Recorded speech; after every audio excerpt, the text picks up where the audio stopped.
Perkenalkan, nama saya Siva Sinaga dengan NPM 2417052030.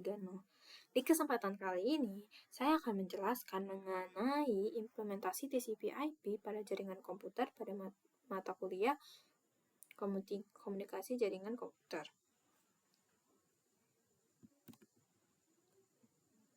Yang pertama adalah pengertiannya.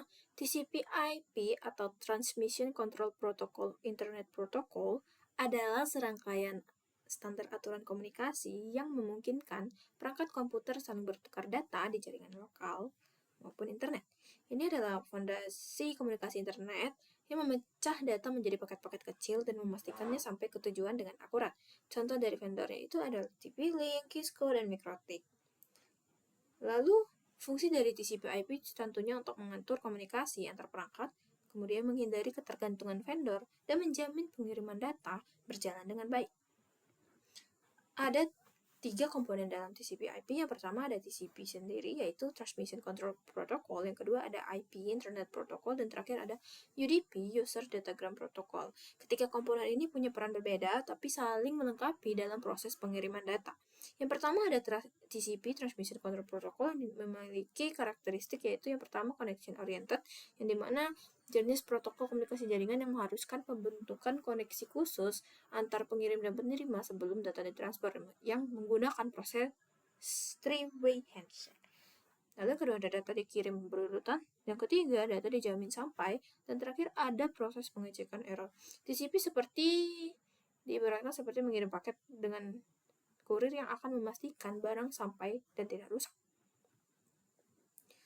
Lalu yang kedua ada IP Internet Protocol, yaitu berfungsi untuk memberikan alamat IP address dan menentukan tujuan pengiriman data. IP itu seperti alamat rumah, tanpa ada alamat, data tidak tahu harus dikirim kemana. Yang terakhir ada UDP, User Datagram Protocol, yang memiliki karakteristik yang pertama connectionless, tidak menjamin data sampai lebih cepat dari TCP. Contoh penggunaannya seperti live streaming, video call, game online. UDP lebih cepat karena tidak mengecek ulang data dan cocok untuk penggunaan real time.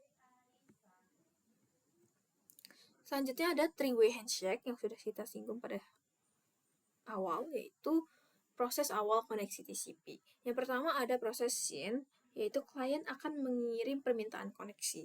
Kemudian pada tahap kedua yaitu SYN-ACK, server akan merespon dan siap menerima. Dan yang ketiga terakhir adalah ACK, di mana acknowledgement yaitu klien menyetujui untuk melakukan koneksi. Di sini ada 5 lapisan TCP/IP. Yang pertama adalah physical layer, yaitu lapisan terbawah yang berperan sebagai sarana sistem untuk mengirimkan data ke device yang terhubung ke jaringan. Fungsi dari physical layer untuk mendefinisikan media transmisi jaringan, metode pensinyalan, sinkronisasi bit, dan arsitektur jaringan seperti halnya Ethernet dan token ring, topologi jaringan dan pengabelan. Lalu lapisan kedua ada network access layer, di mana di sini untuk mengatur bagaimana hubungan dapat terjadi antara dua pihak yang berada pada jaringan yang berbeda seperti network layer pada OSI. Lalu yang ketiga ada internet layer. Di sini internet layer bertanggung jawab dalam proses pengiriman paket ke alamat yang tepat yang dilakukan oleh ratusan aktivitas yang dilakukan oleh host pada jaringan internet. Oleh karenanya, layer ini memiliki peran yang sangat penting dalam komunikasi data internet dalam cakupan wilayah yang luas. Lalu yang ketiga ada transport layer, di mana cara untuk pengiriman data host ke host. Lapisan ini menjamin bahwa informasi yang diterima pada sisi penerima adalah sama dengan informasi yang dikirim pada pengirim.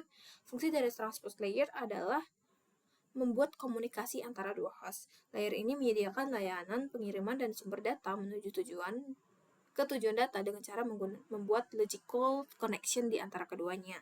Lalu yang terakhir adalah application layer, di mana lapisan terakhir ini berfungsi untuk mendefinisikan aplikasi-aplikasi yang dijalankan pada jaringan. Contohnya SMTP, Simple Mail Transfer, untuk pengiriman email, FTP atau File Transfer Protocol untuk transfer file, lalu ada HTTP yaitu Hypertext Transfer Protocol untuk aplikasi web. Application layer bersedia menyediakan akses aplikasi terhadap jaringan TCP/IP.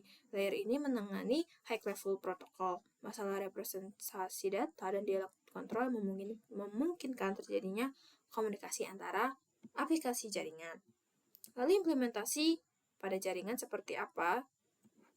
Di sini akan terjadi di mana user atau klien akan melakukan request dan akan melewati switch lokal dan router atau gateway, lalu paket akan melewati jaringan. Kemudian, setelah sampai ke server akan memproses dan mengirim respon kembali kepada user. Seperti itulah bagaimana TCP/IP bekerja pada implementasi di jaringan. Contohnya, saat kita akan membuka website. Saat kita mengetik alamat website, browser mengirim request ke server menggunakan TCP/IP dan memastikan koneksi aman terlebih dahulu menggunakan handshake. IP menentukan alamat server tujuan, dan server mengirim kembali halaman website ke kita. Jadi, halaman yang muncul itu hasil kiriman data dari server menuju TCP/IP. Sehingga dapat disimpulkan bahwa TCP/IP ini sangat penting untuk sebagai dasar komunikasi di jaringan, karena TCP memastikan data sampai dengan aman dan urut. Lalu, UDP lebih fokus kepada kecepatan dan IP bertugas untuk menentukan alamat tujuan, dan three-way handshake memastikan koneksi siap sebelum data dikirim. Komponen-komponen ini bekerja sama agar komunikasi data berjalan dengan lancar. Baik, mungkin sekian penjelasan dari saya. Mohon maaf bila ada kata-kata yang kurang berkenan. Terima kasih.